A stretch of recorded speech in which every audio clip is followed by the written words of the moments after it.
Hosted by Mike, the Big Cheese.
Welcome back to the Heavy Metal Mayhem Radio Show. It is Sunday, October 6th. It's a great month. It's my favorite month because it's my birthday month and it's Halloween all rolled up into one. So it doesn't get any better than that. And what a great way to kick off October.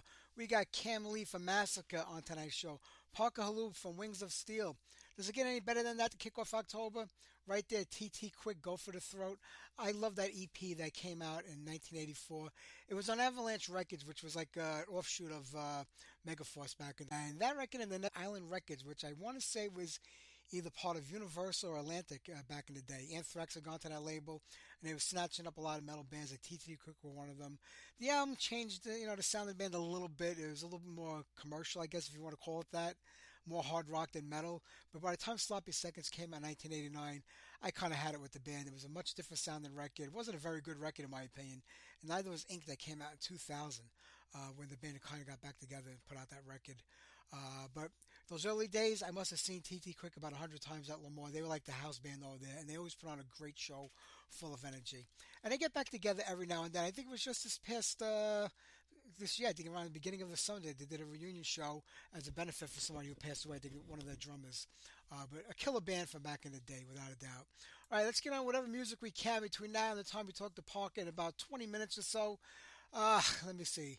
How about we do, I'm going through the list right now. I want to save that for later on in the second half of the show. So how about we do some, I don't know. I think I want to play, let's play some Maltese Falcon, Rebellion.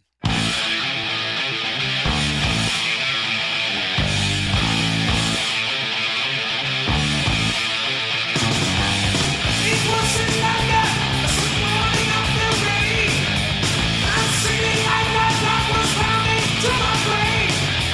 And we were waiting outside the convicted cell to see this wounded was gone about to hell. He's got a crown on his head. Still got his glass, still got his crown. But now the king is down. The king is down. We wanna make a revolution. We wanna take it all apart. We wanna make a revolution. We wanna take it all apart.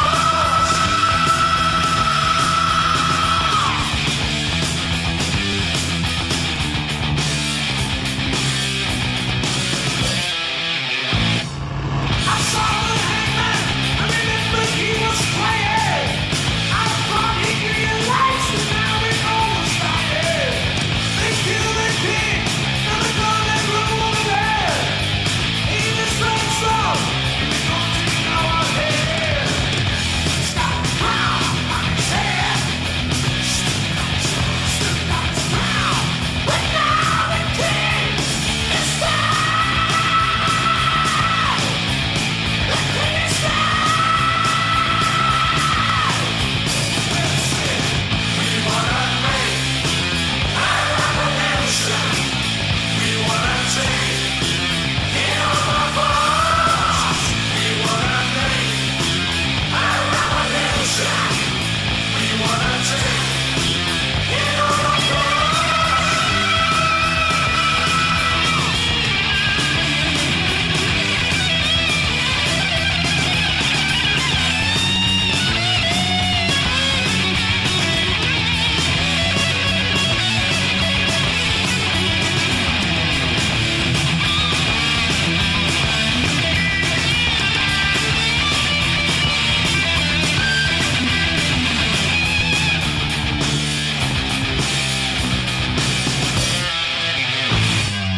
It wasn't like that, it's the morning of the rain.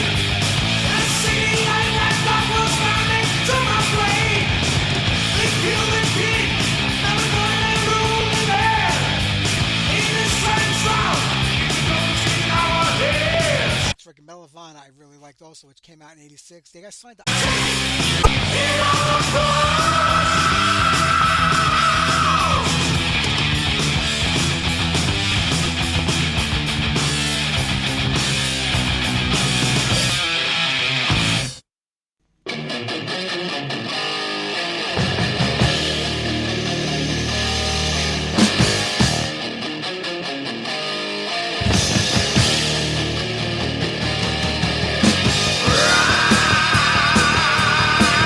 Yeah.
right, John wanted to hear the Chastain Shelton song, The Edge of Sanity.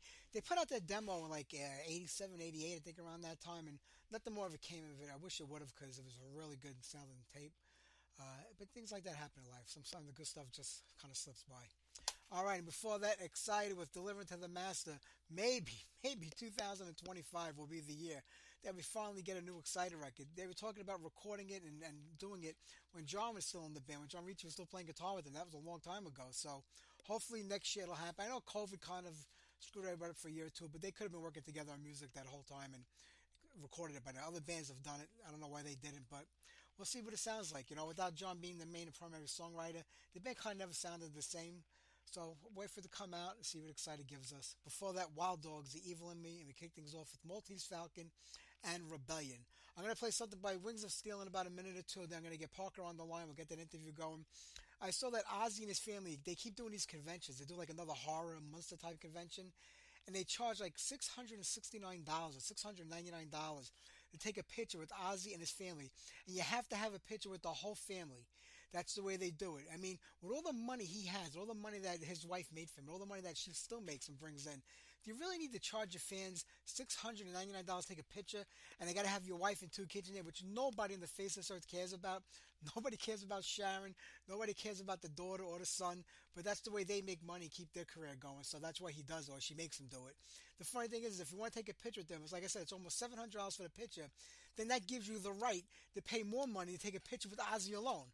So you got to spend $700 for the family picture. Can you imagine what they're going to charge you for the Ozzy picture? I haven't seen any prices yet. I'm waiting to see that. But if it's $700 for that, you're probably going to be $1,000 to take a picture with Ozzy. I mean, what does he do with that money? Does he take the money and just go out and buy McDonald's afterwards? I mean, does Ozzy really need that money? I mean, let's be honest. But then again, you know, at that kind of money, you know, $700 for a picture with the family, maybe $400, $500, $600 for a picture with Ozzy. You know, they could get about 300-400 people in there a day if they wanted to over the course of the weekend. So that generates a lot of cash for the family, but it just doesn't sit right with me. Back in the day, you used to go to the record store, bring a album with you, and all the artists with their signing stuff before they did a show. Whether it was at Madison Square Garden or at Lemoore, you were always able to go and walk into a store and get a band and just, you know, hopefully the record store hope you bought the album there, but most people had already bought it before the band showed up there. But I miss those days, I really do. All right, let's get on Wings of Steel. All right, we'll play something off the record, and then we will get Park on the line. Let's play Leather and Lace.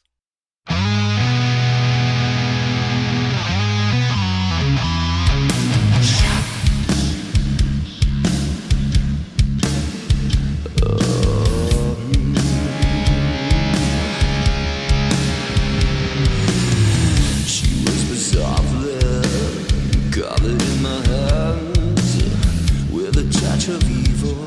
She's a bad, bad man. Looks all the wild cat, looks like a kill. Tease me, baby, please me. Hollywood is still.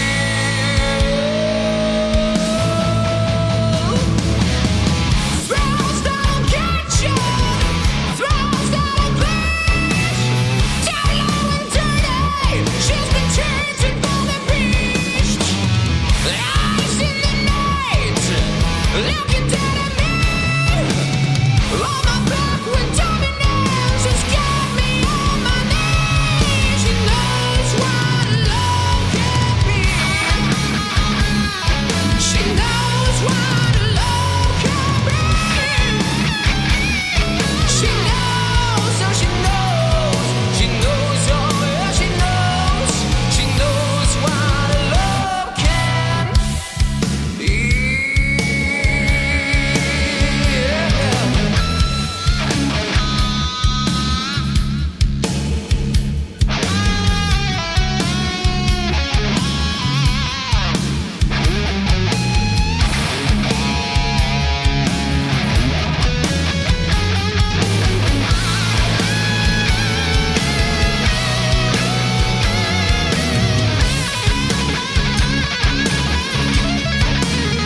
Let's get Parker on the line. Bear with me here a second while we dial him up. There we go.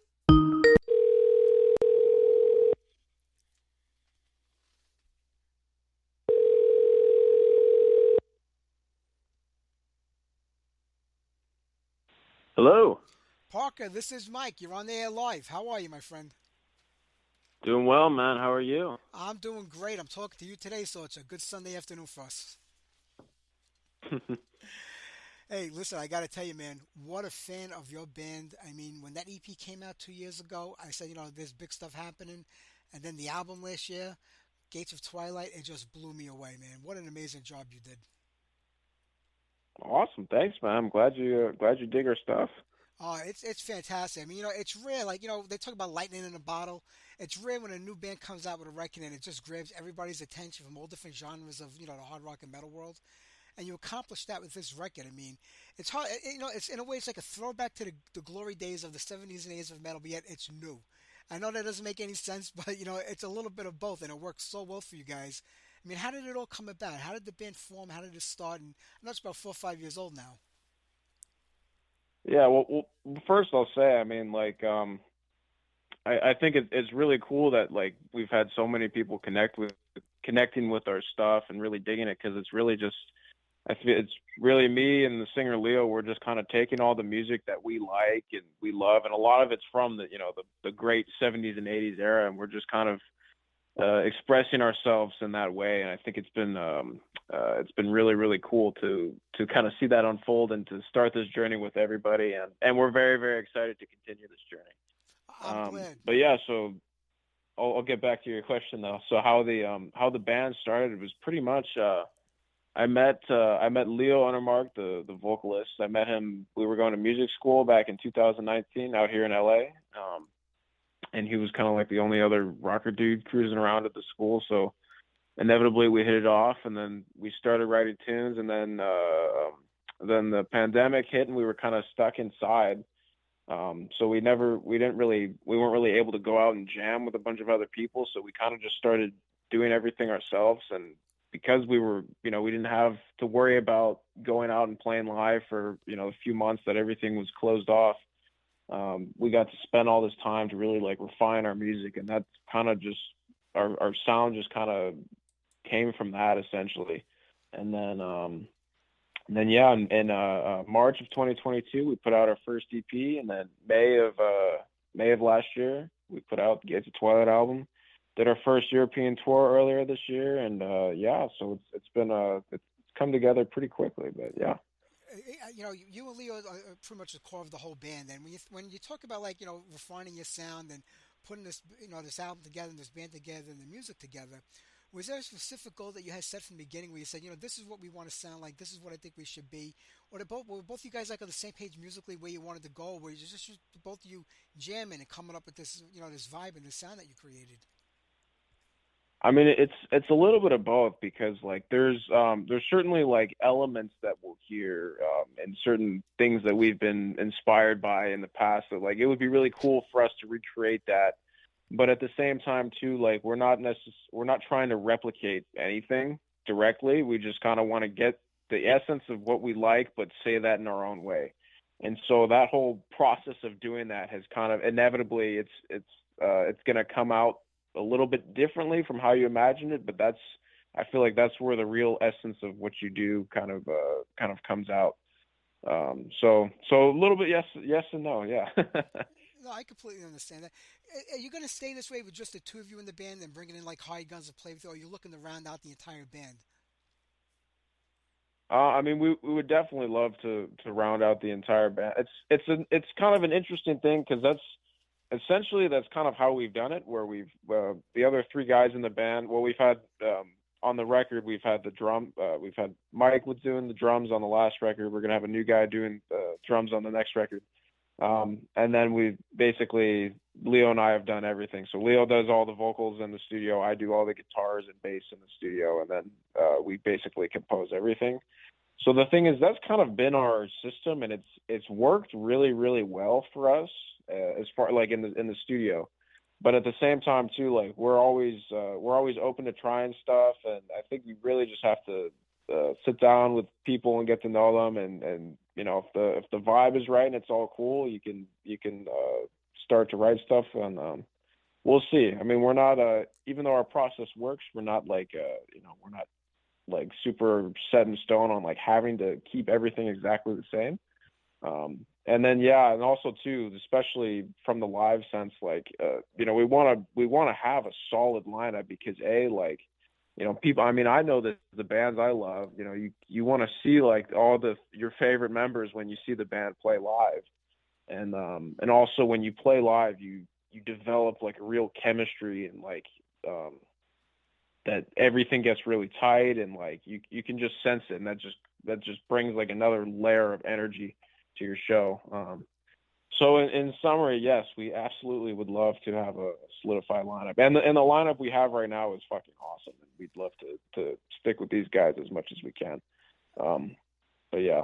That's always a great. You have bands like High Spirit and Iron Flame, where they're basically one-man bands. Andrew and Iron Flame and Chris and High Spirits. Mm-hmm. They write all the music, they compose everything, they record all the albums on their own in the studio. They'll bring in some people here and there, like for things maybe they're not good with, but I think it keeps everything consistent that Mm-hmm. way. So sometimes you are better off with just one or two guys controlling everything because it'll be consistent. The sound will be the same way. We don't have three, four other guys all wanting to contribute their vibe to it, and sometimes it doesn't always mesh, and then things just fall apart. So there's good and bad to both, I guess. Absolutely. I mean, it has to. If you're gonna bring somebody else into the fold, it's gotta add something to it, not take something away from it. True. And there's certainly something to be said about the statement. There's too many cooks in the kitchen. Yep. Yeah. So, yeah, absolutely. But we'll see. We have a good thing down now, and if we'll stick with that as much as we need to. But if one of the other guys in the band, we start writing with them and doing that, and it's coming out good, and it's contributing more to what we're doing, then there's no reason why we wouldn't do that. But I get that. but either way, the bottom line is, as long as the music kicks ass, that's the most important. And your music completely kicks ass. That's why I always said to myself, if this band was around in the '80s, I could just see them ruling the Sunset Strip, going up and down that strip day after day, just like being the biggest shit on the block. Because you guys actually create that sound, you got that vibe, you got that image. I mean, everything's there for you.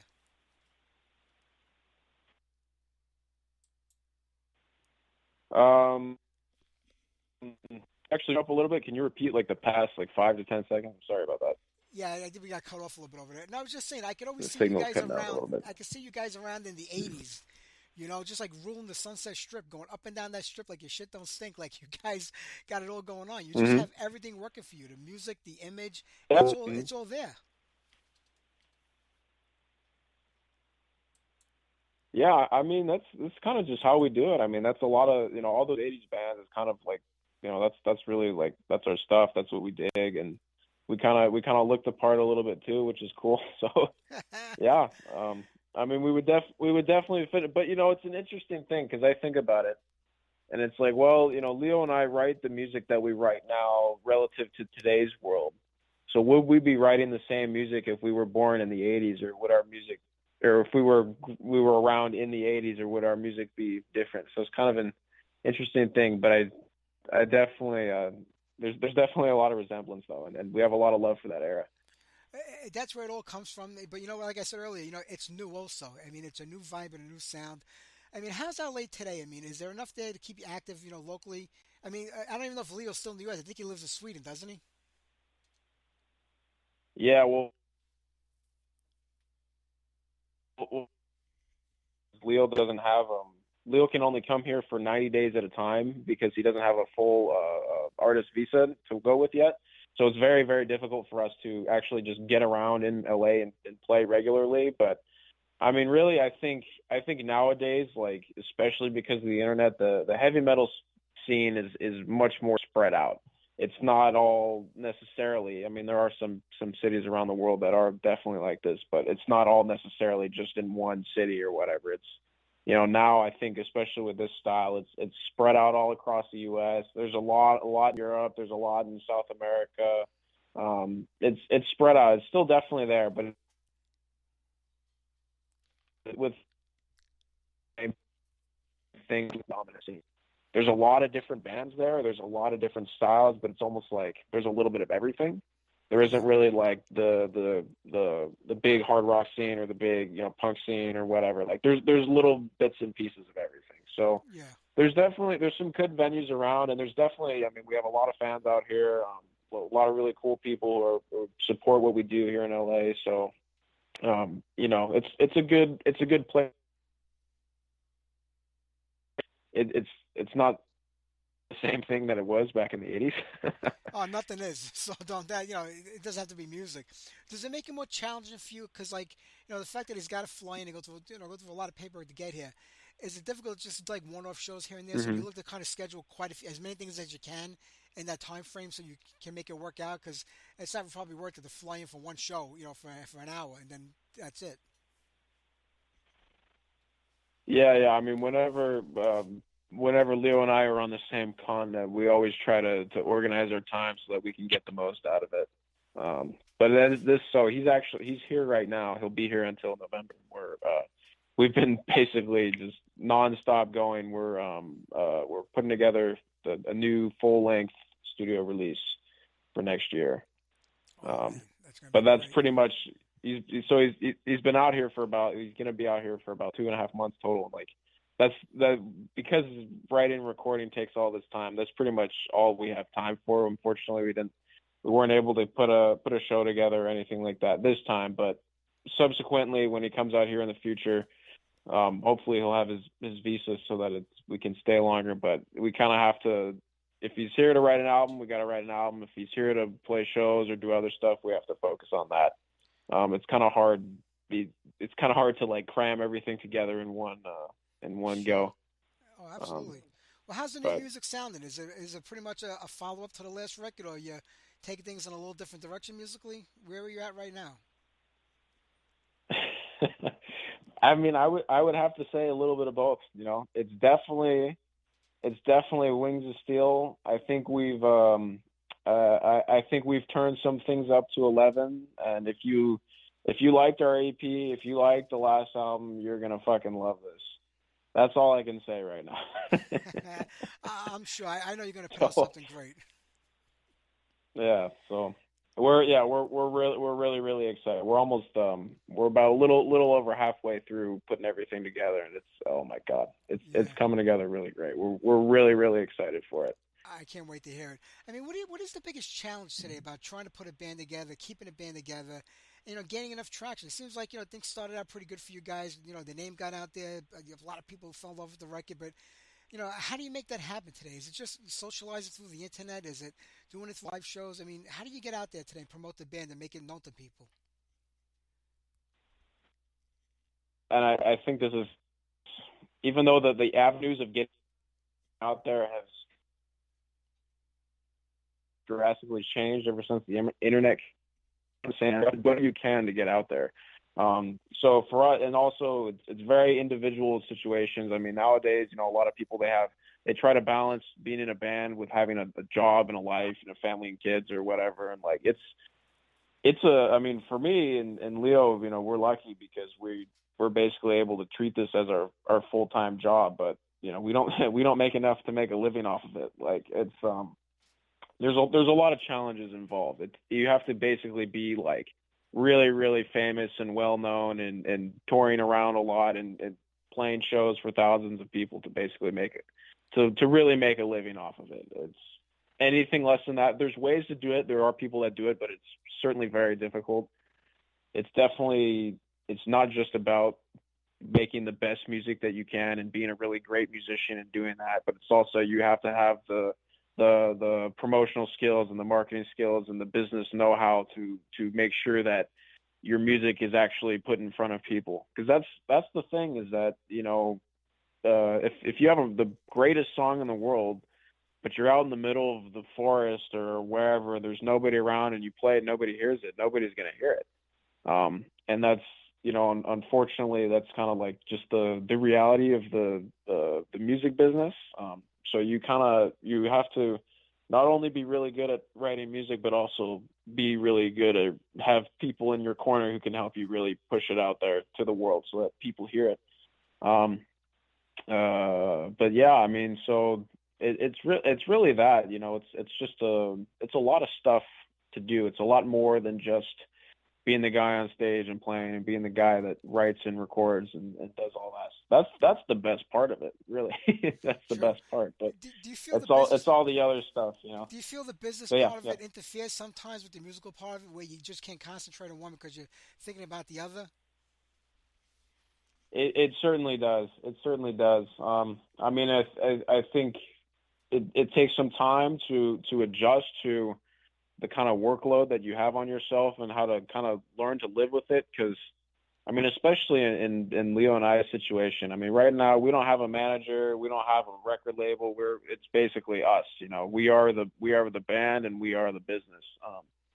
So it's a lot of, you know, on one hand you're trying to write a record, on the other hand you're trying to manage all this other stuff and look through deals and figure out this promotional. There's just a million things, so it's really easy to get stuck on it because you know it's like you also have those responsibilities. But yeah, I think ultimately though, if you know, we know that the most important thing for us is that we write the best music that we can, and when we play live, we put on the best live show that we possibly can. So that's always the most important thing for us, and that kind of that seems to keep us on track. Sure. Well, yeah, the band is self-financed, and you self-release your own records, and that's the way most bands start out anyway. I mean, they always did that in the hope that somewhere down the line, a major label would, kind of catch on to them and then release the record and give them those big advances and all the money would come rolling in. But it seems today, even like the smaller labels, the independent labels, even the mid-level labels, they want a band to come to them already finished. They want the album recorded, done, given to them. They just want to release Yep. it. They're just a releasing agent. So, is it even worth it trying to Hmm. look for a label to put something out for you? I mean, I don't I really mean, know what the benefit is. we've pretty much, I think we've spoken with most of the notable record labels that are in the metal scene right now, and the reality is that even though sure we're a smaller band, and if we were a bigger established legacy band, they may have offered us something else. Like what they're offering us compared to what we get on our own is really not worth it in return. Yeah. As far as like the promotional thing goes, like the the traditional ways of promoting music are still extraordinarily valid. I'm going to put besides playing live, because playing live is a different thing of itself. But if we're talking about blogs and radio and article, it's all extraordinarily important. It's still very, very important. And labels tend to have a little bit of an edge there. But the area where labels and independent artists is kind of an even playing field, it's really the social media thing. Yeah. And that's kind of where we've been able to basically meet a lot of these labels on a more even playing field. And we've realized that as we've grown on these platforms and we've picked up more and more momentum, it's been easier for us to push stuff further and further. So as far as like the promotional thing goes, there's still on the more traditional side of things, there's still some more firepower that we could use that could help us out a lot. But there's really, like, compared to what the labels are doing versus what we're capable of doing, like that gap is not as big as you would think. And once we have a little more momentum and we picked up a little more, like that gap's basically not going to make sense. So there's that in terms of on the promotional side of things. There's that. There's also the one thing that labels tend to have is they have deals with distributors, so they make your physical product more accessible to people.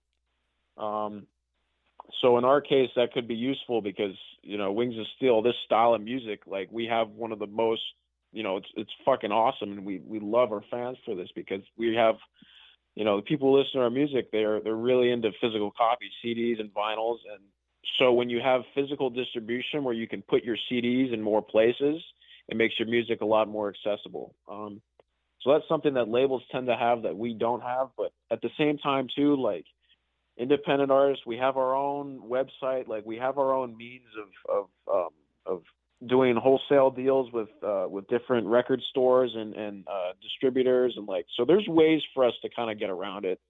So anyway, so there's those two things, but ultimately, like the way a record deal works is they give you an advance to produce the record, and then they paying off that advance out of whatever royalty that they give you. So if they give you, let's say, just hypothetical, they give you a $10,000 advance, and then you have a 10% royalty rate on all the money that comes in from the album is going to have to make $100,000 before you see a single cent. Whereas when you're independent, if you put $10,000 on the credit card, as soon as you make $10,000 back, you make money.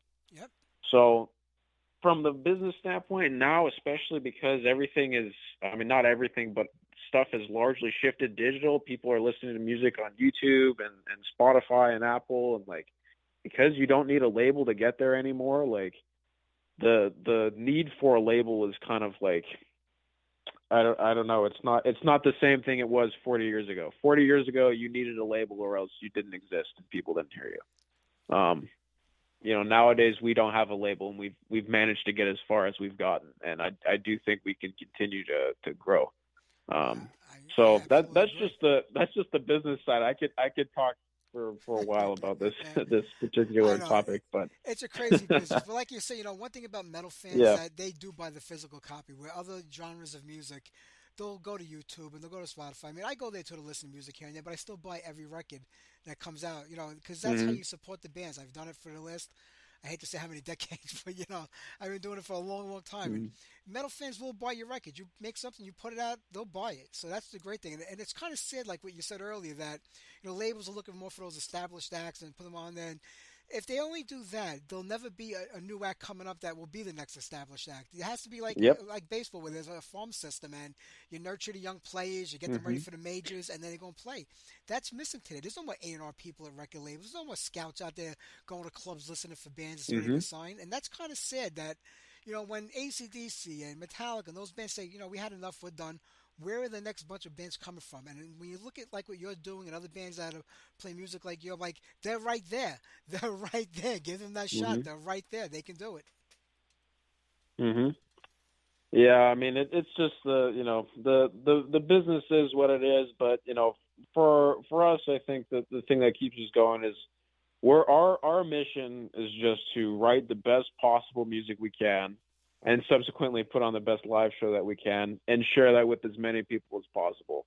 We're going to do whatever we can to achieve that and continue to share what we do with people. And, that's the thing, is that because of the state of the business right now, working with a label, it really has to be a good situation for it to make sense, because if it's not, it's just, they're going to milk the money out of what you have, and then once they've gotten enough, they're going to leave you out there to dry. And that's what's happened to a lot of bands. And, they're not necessarily going to want to invest a lot of money into a band that's new, that's not so established. They want to invest money into something that's established, which from the business point, I understand completely. But, from the standpoint of trying to foster in a next generation of this style of music, it's not a very good sentiment to have in the business. But yeah, and I'll touch on this really too. I mean, I think it's so cool, because personally too, I have a lot of CDs and vinyls, and like, I think being able to share that experience with our fans, where it's much more detailed, and like, when you hold the physical copy in your hand, when you look at the artwork up close, and then you open up, you can read all the liner notes, you can read all the lyrics, like it's just like a much more immersive experience with the music. And I mean, we really put our heart and soul and everything into this music, so we want to deliver it in the best way possible. And I think the fact that our, with the style of music that's so, physical is so, it's so prevalent with it. It's really cool to know that we're able to deliver that experience for our fans. You always do. With the new record coming out next year, are you planning on putting out physical copies as far as vinyl and CDs go? Oh, absolutely. That's going to be fantastic. And actually, I probably should have mentioned this first, because before this next full-length album comes out, we're actually going to have a live album coming out. Oh, nice. So we did our first European tour back in spring of this year, and we had one of the shows that we did in France was it was actually without, we didn't know it was being recorded, but we were told after the show that, oh, we recorded it. So they, they gave us the file. They're like, oh, if you want to make a live album, go for it. So that's what we decided to do. So we picked a few songs off of that show. We got them all mixed up, and now we're going to put them out on December 13th of this year. It'd be a nice Christmas gift for a lot of people. So I'm hoping people pick it up and Yep. How did the European tour go? I mean, first time over there, first time a lot of people are hearing the band and seeing them live, obviously. I mean, when you go to the club for the first night, you say yourself, man, I hope those people are out there ready for us, you know? Yeah. I mean to give it a little context. Like, before we did this European tour, the band had only played 3 shows, and they were all in LA. And that was what we talked about earlier, how the situation with Leo and the geography. It's kind of hard to get everybody together to play shows. But I mean, the thing is Leo and I, when we're always writing music, we're always thinking about, like, how is this going to translate live? And really, like, the music that we write, it's written to be played live. So to finally get together and do these tours and actually do some shows and play in front of people and get tight and develop that chemistry, it was just like full circle. That's where it feels. This is what we did. We did all this for, is to get out there on stage and play. And it was just, it was a lot of fun. It was really incredible. It was really cool to finally meet some of our fans out there in Europe. So we're really happy that we weren't even planning on it, but we ended up with one of the shows being fully recorded. So we're really happy that we got a sonic capture of that tour, and we get to share that. That was great. And it didn't cost you any money to get the recording. Well, I mean, we still have to pay for, you still have to produce it, and you still have to make the artwork and press all the vinyls and CDs. But yeah, I mean, we playing a show is, instead of going to a studio and renting out a studio to record everything like that, we just went and played the show and got it there. So from that point, we saved money. That's fantastic. Hey, Park, I'm going to have to cut you loose in a minute. I have another guest in the wings, and I want to play some more music off the record. So right now, in the studio, working on next year's record. I'm hoping that when it comes out next year, you're able to make it here to the East Coast, because I would love to see Wings of Steel live. I mean, you just look at some of the clips on YouTube, and you're like, damn, that's a show I want to see. So I'm hoping you can make it here into other spots in the USA next year. Yeah, we're really hoping to make it out there next year as well, man. I hope it happens. But Parker, it was great talking to you, my friend. I'm going to play some music right now. I can't wait for the next record to come out. We're going to play something right now. Maybe I'll do a Cry of the Damned.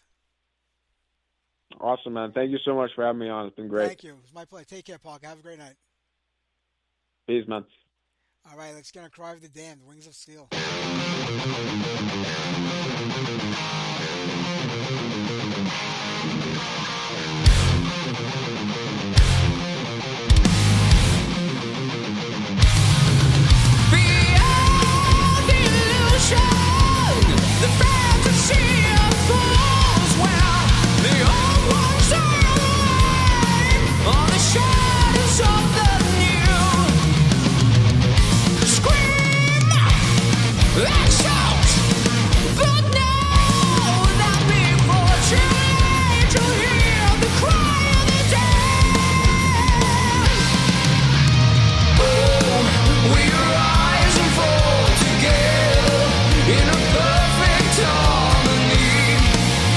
Search goes on forever, we're lost in chains.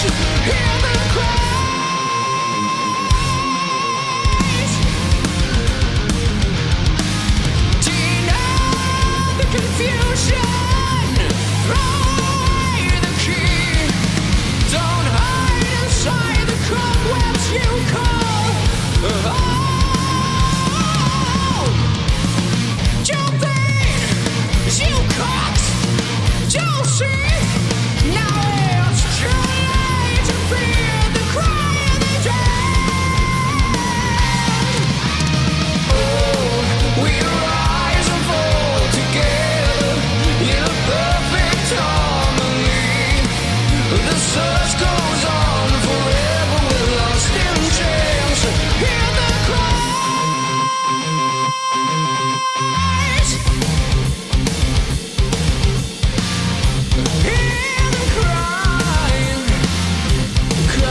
Man, that stuff is so good. Absolutely love this band. I can't wait for the new record to come out next year.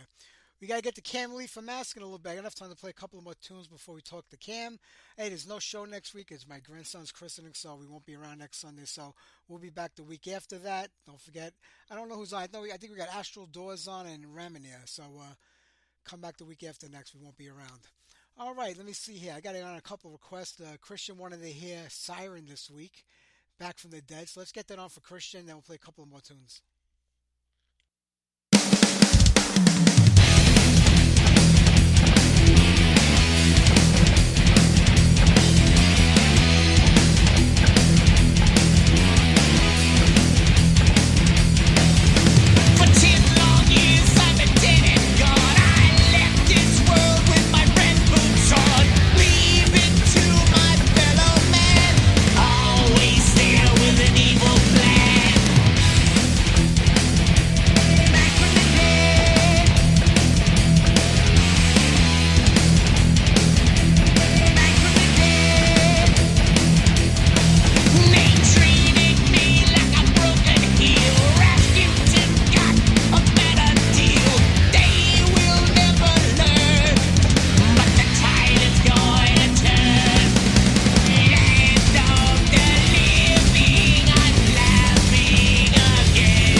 we came here to do. Been waiting so long to see you again. Don't leave me wanting. Open up and let me in. What you're giving is what I'm taking, as much as I can get. I love it for the making, leather and pleasure and sweat. No lies, no alibis, just you and me for tonight.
right, Dave Allison from Anvil passed away this past week.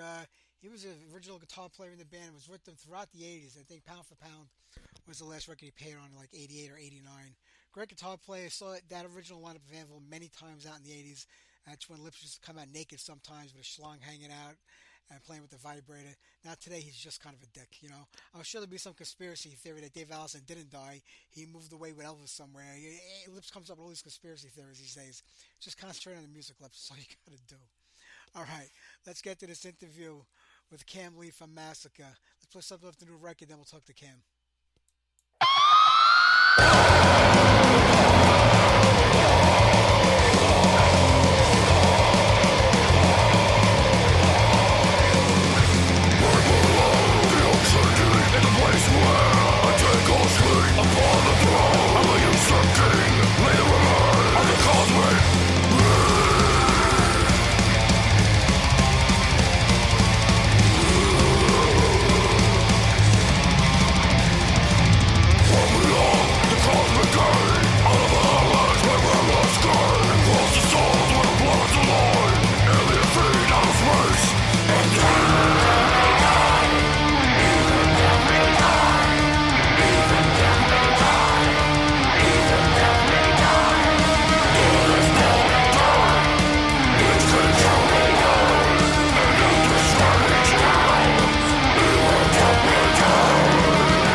Hey Cam, this is Mike. Are you there? Yeah, I'm here. Sorry, man. I was trying to have hell with Zoom, trying to get in connected. I know this stuff is a pain in the ass. I like the old days when you talk to people on the telephone. Yeah, we could have done that too, but I'm here now. It's all that matters. Man, hey, listen, I'm trying to get this video going on here. It should pop up, I guess. There you go. Not that it's an audio thing anyway, so it doesn't really matter. Okay, cool. But listen, being a big tape trader back in the early '80s and coming across a Mantis demo, I've been a fan of what you've been doing since then. It's like 40, almost 50 years when you think about it. It's a long time. 42 years. Wow. Next year. 42 years next year. That's incredible. Hey, did you ever think it would go on this long? No, never. Yeah, I hear you. The music Actually, business. when I first left Massacre in '92, I thought that was it. Really? I thought this is it. You know, the scene's changed. It's not the same. It's all corporate and record labels. We were doing it back in the day. If you were back there, you remember tape trading. We were doing it out of our garage. It's just like we were just a bunch of kids. Like, man, if it makes it, it makes it. We didn't care to be liked. That's the big thing I think is a difference now. I was talking to somebody earlier. The difference now is like everyone cares about their social media, presence, and they care about all this shit that we didn't even give a fuck about back in the day. We're like, who cares? I don't care if 3 people down the block likes us. That's it. It doesn't matter. It's true because but back then nobody thought that this was going to take off. It was going to become as big as it became. It was all underground back then. It was more for fun. It was more for meeting girls, getting laid, and getting drunk. I mean, that's what it was all about. And then all of a sudden, Metallica hit a stride, and just everything took off after that. Yeah, for me, it was about grossing girls out. It was going to parties and putting in the sickest like horror movies you could find, and just being disgusting and gross, and having girls go, ooh. That was my thing, the 80s girls especially, because they were so pretentious. Absolutely. But I have to tell you, you think about Massacre, 40 years now. I think they've been active about 10 of the 40 years. There's been a lot of ups and downs with that band, a lot of breakups. So what made you come back to it this time around? What brought me back, or just like I've been doing other music. I was doing I've been doing all the other bands. I've been doing the Bonar, the Grotesquerie, the Skeletal throughout the years and stuff. And then the opportunity to come back to Massacre was sort of like Michael Grimm, who was in the end. He was the one that really convinced me. He would talk to me on Facebook and just kind of like, it'd be really good to come back and do it. And I'm like, yeah, I don't know, man. I don't get along with those guys. And he's like, no, they're changed. And that's literally what brought me back. At first, it was just going to be like a little tiny, we'll get together, do a show, see how it goes. And that went really well. We got together and did a sort of a show. And then it just sort of like, all right, if I come back to this, because by that time I had lawyers, I had my lawyer. I've been through all the stuff. I knew kind of like I'm an adult now. I'm not that teenager anymore. I'm running a business now, and I'm like, if I come back to this, I've got to run it like a business, and I've got to make sense of it, and I've got to like, if I put myself into it, this means me putting all of myself into it, all of my focus into it. It's not just a weekend sort of thing. It's just not a cash grab or, a cash cow to do. It's like something I'm going to seriously put myself and invest myself into. And when I decided in 2018, that's exactly what I was going to do. I then went out and I got the trademark and I got the copyrights and I did everything legally the right way to do it. So it was no more a bunch of kids fooling around in a garage. This was a real business, and this is how it was going to be taken care of. And that's how I've been running it ever since. It's sad to say, but it has to be that way. People say, I want to be a musician because I want to make music. I want to play and create stuff, but it is a business and you do have to look out for that half of it, especially when you're an established act and you have a name brand. And to think about 30 years prior to you doing all of that, nothing was trademarked, nothing was copyrighted, nothing was ever done with it. That's unbelievable when you think about it for a band that's got such a name recognition. Yeah, and it literally, that's the lessons that life taught me. The lessons, especially with Mantis and especially with Eric. Just speaking of devil, I'm just reaching over here for a second. I'm just now finally getting proceeds from this. I'm now just finally getting. It took me to get a lawyer. It took me the time to get. And I guess for people that I held that up, you're not going to see it, but I held up the Mantis. I saw it. The re-release of Relapse. I'm finally getting money from Relapse from it. After all these, you think about how long ago that was recorded, how many years, and then that was released, put out, how many years later it's taken me to actually get a couple of $100 from it. And that's literally all I get. It's like just a couple $100. Hey, here's a little cash. Go take your wife out, get something to eat. Go get a nice dinner. That's all it is. Yeah. You think about Mantis because for most people that was the first band they know you from, being the drummer and the singer back then with the band. Right. Like you said, it was garage days, it was rehearsal days, it was just doing stuff like that. But before you guys did that, before you guys created that sound, I could think of Hellhammer and Venom, but they were never death metal bands or considered death metal bands. Right. They had their own thing going on, but vocally, it was like they sang that way because they just couldn't sing. Cronus wasn't a great singer, and Gabriel Warrior wasn't a great singer, so they came out that way. But you kind of took what they were doing, I think, created something new out of that, and came up with this whole genre. And I know you've been very outspoken about things over the years, and people give you a lot of shit and a lot of flack. I'm like, all this guy's doing is speaking the truth and saying what things really are. But they love to jump on you about that. But you really are an originator and one of the first to do what you've been doing. Well, thanks for mentioning that and recognizing that. Not like you said, there's a lot of people that jump on the opposite side of the fence on that one and just like, say, fuck him and all that stuff. And but when we did it, and I've never lied about this. I even got slack about this because the words I chose was rip off, and I guess I should have said was influenced rather than rip off. But the thing I said was that Chuck heard what Jeff was doing, and Chuck was like, "I'm going to do that." And with me, it was more or less like, I'm just going to do what I do, but I'm also phonetically, I loved what Tom G. Warrior was doing, only because he had broken English. It literally was his broken English and his accent that really I gravitated towards, because I said, just the way he was saying English words weren't what you typically heard in America at the time. And I was like, I really like this guy's accent. I can't emulate it, but I'm going to try my best to kind of hone in on what he's doing and kind of make that my own. And that's literally where it came from. Because like, if you ask me, like, well, what influenced me, and like you had mentioned, it was Tom G. Warrior, it was Cronus. That was where really, I mean, Lemmy. But there's also, you got to remember, there was also stuff coming out of Germany. There was already Creator, but back then they were called Tormentor. Yeah. When they were the demo band, and I'm talking about tape trading days, the stuff you were talking about. I remember Sodom, back in the early, before In the Sign of Evil came out, the demo. And I was tape trading with so many guys, and I was a punker. So I would get like one side of the tape. You get those 90-minute Maxells. Yep. Yeah. And I get the 90-minute, the gold one. You get a 90 minutes on the A side, all these hardcore bands from New York, everywhere. And then on the B side, the guy I used to trade with was out of New York. And he's like, hey, man, I want to send you some metal I think you might like. At the time, I hated metal. And I was like, really? Yeah. The only metal I knew was like Judas Priest and Kiss and shit like that. And I'm like, I don't know, man. I don't know.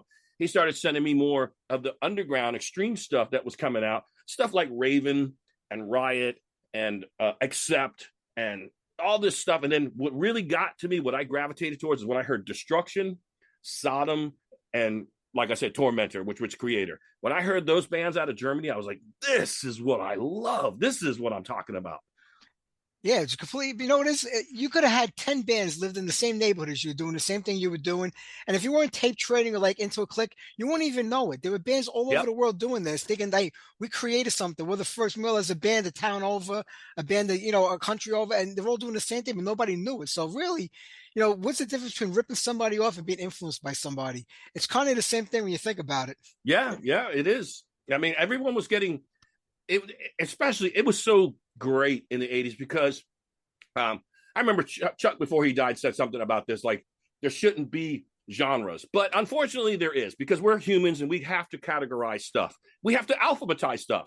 I'm a movie collector, and I'm always like, okay, I got to alphabetize this shit. But there's this genre over it. I have action, and then I have Asian action, and then I have like modern action, and I'm like, I have to split it up. I can't alphabetize. So we just have a tendency to categorize stuff.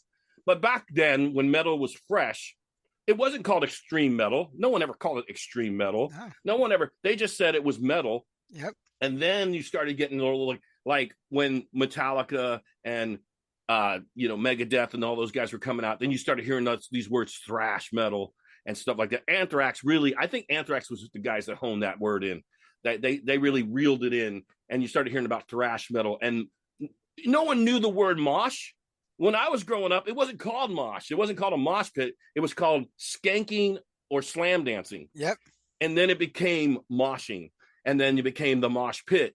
And it's like, so all this stuff, we grew up in this era of all this stuff that's commonplace now in metal, that you couldn't even think about metal without thinking of all this stuff. We grew up during the time that all this stuff was being salt and peppered in. It's true. It was a great time. And with the new record, Necrolution, you kind of said, you're de-evolving things and you're bringing it back to that. And I think you did a great job on recapturing. Not that Massacre ever strayed too far away, at least not the Massacre with you in it. Never strayed too far away from that original sound. I mean, but this album really, I think, is a I hate to say a new throwback because it doesn't make any sense, but it's a new record that's completely classic in my opinion. And that's thank you. That was the entire point. And I'm glad that it's coming out. I'm glad that it's getting recognized as that, because that was the point. I remember after we wrote Resurgence and we were working on stuff like all the other stuff that came out after that, all the little singles I was releasing, the guys that wrote the album, they wrote Resurgence and wrote Necrolution, they wrote an album in between. And I got it. I listened to the music and was working with it, and I just wasn't feeling it. And I told them, Johnny, especially, I reached out to Johnny. I said, Johnny, this isn't really feeling, it's not a good follow-up to Resurgence. I said, it feels too similar, and it seems kind of throwaway. And I think a lot of bands do that. A lot of bands accidentally will put out an album. After they put out a great album, they put out a lesser than great album, because it seems almost like they're in that same kind of, they can't get out of that mindset, and they put out something that's just not as good. So I said, I'm not going to release this. Let's rework this songs. Let's rework. And Johnny actually came to me. He goes, what would you really like? Would you like to rework this stuff, or do you want to start from scratch? I said, okay, let's start from scratch. And I said, I want to go back to the decade between 1984 and 1994. Because to me, that decade is the birth of death metal. That's when death metal really evolved and really got its sound. And after that time, everything else after that is bouncing off of that. It's collectively, but it's rooted in that first decade between 1984 and 1994. And I said, Johnny, go back to that era and write. And he was like, oh, well, that's easy. That's everything I listen to. And the same thing with Rogan. Rogan said the same thing. He's like, oh, that's easy. That's what I listen to. I don't listen to this new shit. I listen to that stuff. And I said, okay, let's write stuff. And then the second question they asked me, and this was really important. Rogan asked me, do you want it to sound like From Beyond? And I said, no. Don't think of it as a Massacre album. Think of it as you were writing just death metal from that era, influenced from that time frame. And that's how we got to where we are now. And you can hear it in the music. It's just incredible. And, you talk about that I guess that first decade of, the death metal scene. I mean, a lot of things fell apart in the 90s for a lot of traditional heavy metal bands, the grunge thing and all that other shit. And then there was new metal and a lot of other crap came along. But death metal to me always seemed like the one genre that managed to survive in one way, shape, or form throughout all these years. I mean, I don't, because the death metal bands of today aren't the death metal bands of the 80s. I think it evolved in a whole different way as time went on. It took a little bit of the black metal scene and the extreme metal scene, and they kind of mixed it all together.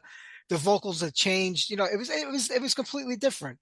But it did manage to survive more than I think any other genre. I mean, do you think it kind of, like you were saying earlier, you didn't think it was going to continue with you in Massacre after the 90s because you just saw the changes coming. But do you think that the scene just completely changed drastically from what you started out in? Oh, yeah, it's definitely changed. I think social media has really both helped and hindered that because of how accessible it is now. Everybody's in a band. I can go throw a rock outside my front door and probably hit a house that's got a band in it.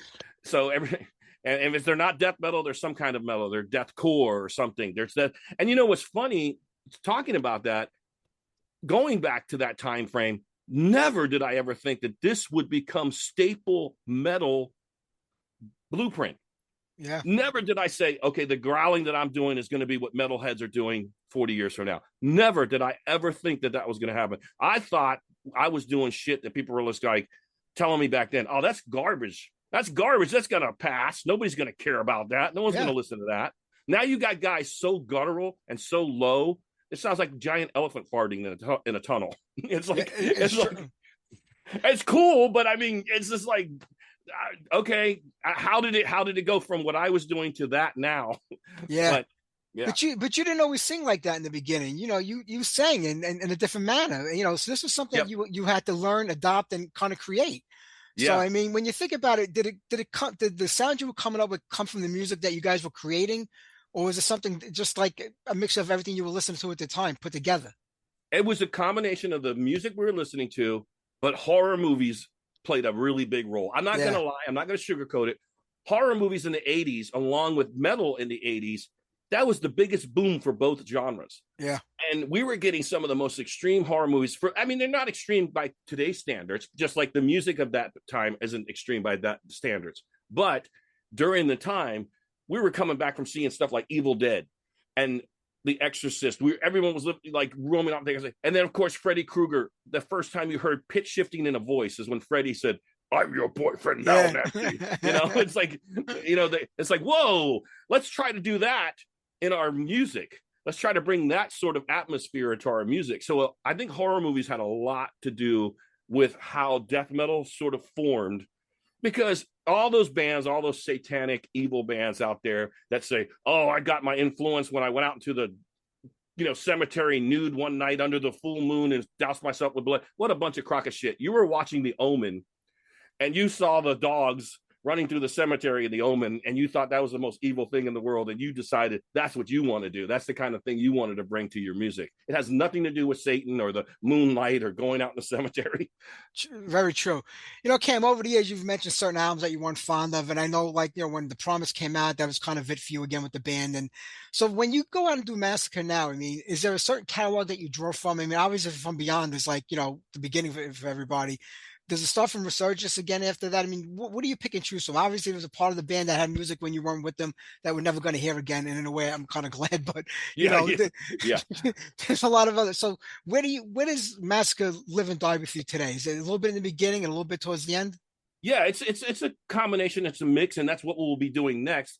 Right now, this past year in 2024, we actually did go out on the 33-year anniversary of From Beyond. So a lot of the majority of the set we were playing this year was From Beyond. Now, the reason why we did a 33-year instead of a 30-year is because 4 years ago, we were in the middle of COVID. So we couldn't do the 30th year. We wanted to. We had a plan to do the 30th year, and COVID put a stop to that.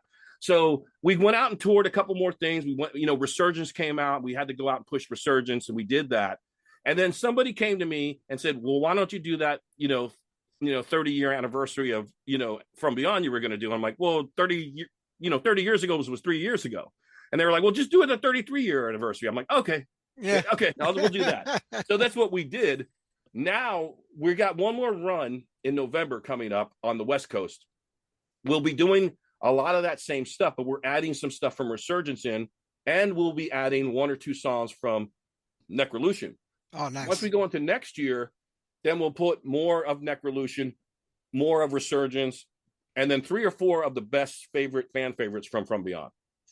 That's going to be fantastic. I mean, I think when any band in any genre of music, it's a lot of luck and a lot of being in the right place. It's a lot timing, I think, is the most important thing. And it took a long time for that first record to come out. I don't know when it was recorded and when it was written. It was probably, I'm guessing, sometime in the 80s. It was written in between 86 and 87. Yeah, so it was like, and then you got to remember, then the guys quit and joined Death and went and did Leprosy. And then they came back to me after that Chuck kicked them out. Then they came back to me. And then eventually that was in 90. So we recorded early 91, and then it came out in July. Yeah. And that's a tough part, because by the time it came out, things were already changing and things happen like that. But I remember when they all left to go join Death. And I mean, you were with Chuck from the very beginning, like with Mantis and everything. So, but isn't Death, or wasn't that after that point? So when Death became Death after Mantis, wasn't it always just Chuck and Chuck's band, and everybody else was sort of just there for the ride?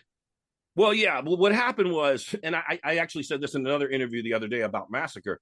Back in the day, it always seemed like, because we're all teenagers, whoever's parents' garage you practice in, suddenly that became that guy's band. Yeah. So it just so happened to be, when we started Mantis, we actually started Mantis in my bedroom. It was Freddie and I. And then we met Chuck, and then found out, oh, Chuck's got a garage. We could go to his house. Went to his house. We did Mantis, of course. Chuck got the thing where, I don't want to work with Freddie anymore. He's not advancing. We kicked him out. I stayed with Chuck. We became Death, and then we tried a bunch of other guitar players out at the time, Chuck's friends from his high school, and they weren't working. They were like hair metal guys. They wanted to do more like, Dokken or, stuff like that was real popular back then. And Chuck's like, no, you're not getting it. This is the way we need to be. And then we tried it. Chuck and I actually played a show, just the two of us. And we opened for the band Battalion of Saints. Oh, great hardcore band. Yeah. And after that show, I said to Chuck, I said, man, it's just really empty. We need somebody. And we tried out a bass player, and that guy didn't really cut it. And we were like, we just don't know anybody. And we finally relented to say, well, the only other guy we know is Rick. So we got to get him back. So Rick came back.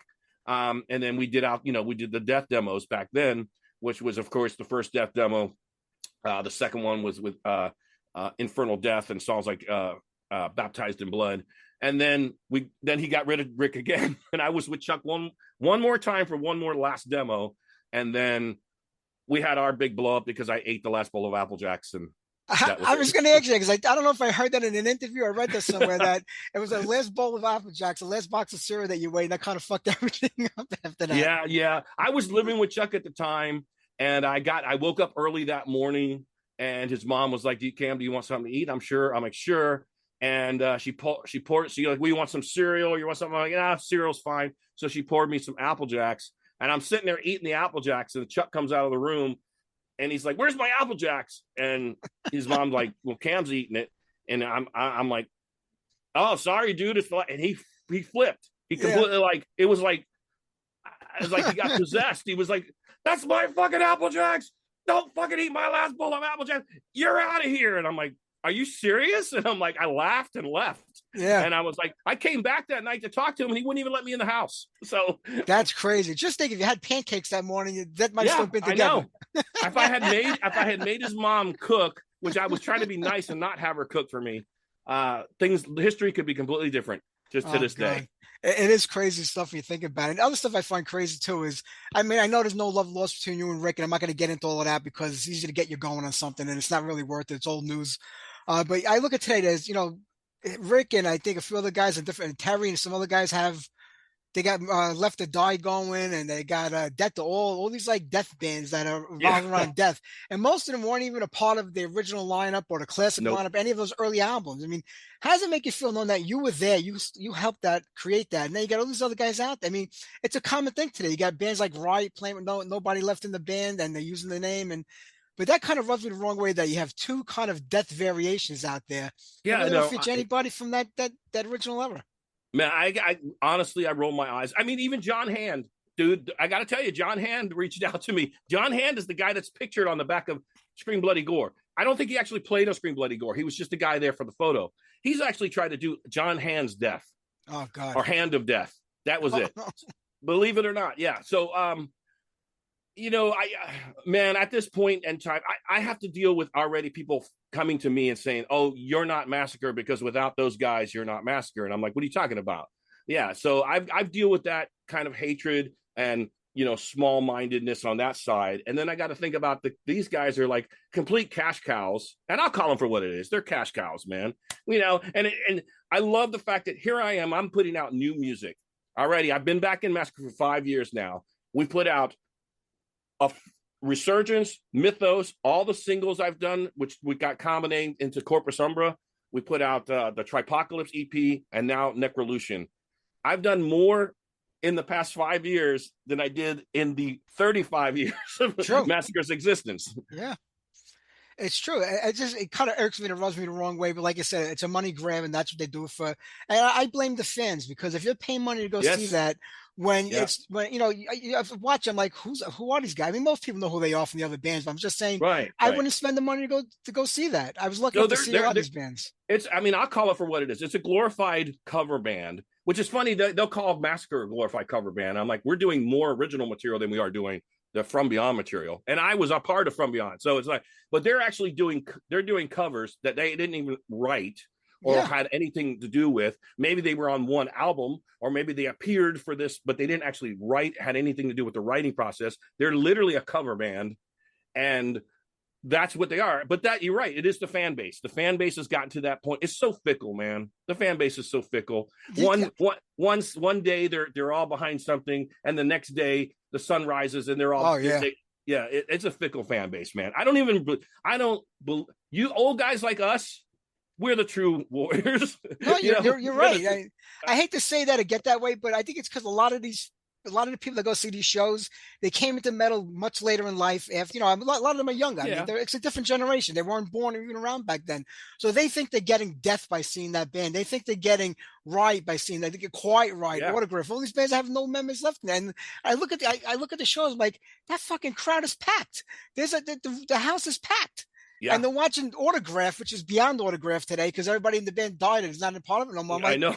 I go, meanwhile, a band with all the original members is still playing out there somewhere, and they can't get 20 people into the friggin' place. I mean, something's wrong when it gets to this point. And like I said, I think that's what I mentioned earlier. I think social media had a lot to do with that. It still has a lot to do with that, because it sells that stuff more.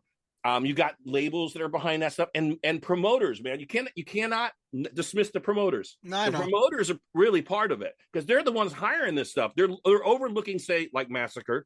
They're like, we won't hire Massacre, but we'll hire this cash cow band over here because we know they're going to bring in money, and that's what the fans get exposed to, because that's what they think is real. Because when you and I were younger, we didn't know any better.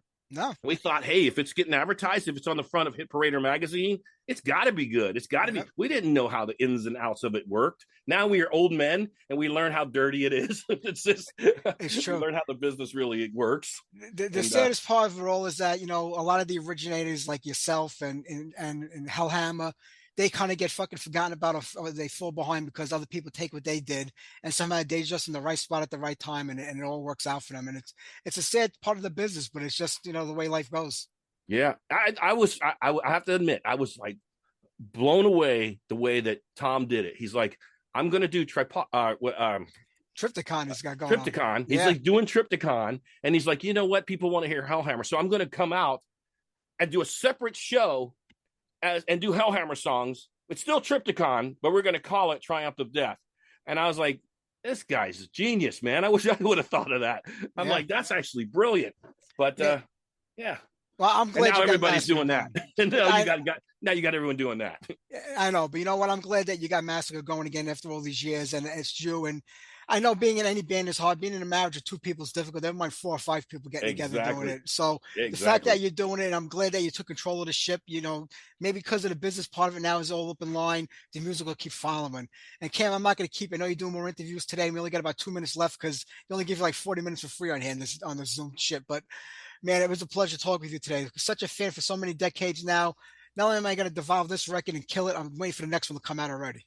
All right. Thank you, man. I appreciate it. Thank you very much. You take care, my friend. Have a great day. Okay. You too. Bye-bye.